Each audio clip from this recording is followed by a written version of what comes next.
சாந்தமாக பேசும் குணமுடையும் தனுசு ராசிக்காரர்களே, இந்த மாதம் எதிலும் கூடுதல் கவனத்துடன் இருப்பது நல்லது. பண வரவு வரும். உங்களது செயலுக்கு முட்டுக்கட்டை போட்டவர்கள் விலகி விடுவார். மனம் விரும்பியது போல செயல்படுவீர்கள். உங்களது பொருட்களை கவனமாக பார்த்து கொள்வது நல்லது. உடல் ஆரோக்கியம் மேலோங்கும். வாகனங்கள் மூலம் செலவுகள் உண்டாகலாம். சுக்கிரன் சஞ்சாரத்தால் எதிர்பார்த்த பணவரவு இருக்கும்.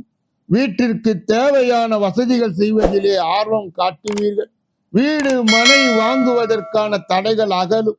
தனுசு ராசியை சேர்ந்தவர்களுக்கு இந்த ஜூன் மாதத்திலே குறிப்பாக தொழில் வியாபாரம் சுமாராக இருக்கும். எதிர்பார்த்த கடன் உதவி கிடைக்கலாம். புதிய வாடிக்கையாளருடைய தொடர்பு உண்டாகும். பழைய சிக்கல்கள் தீர்வதிலே தாமதம் ஏற்படும்.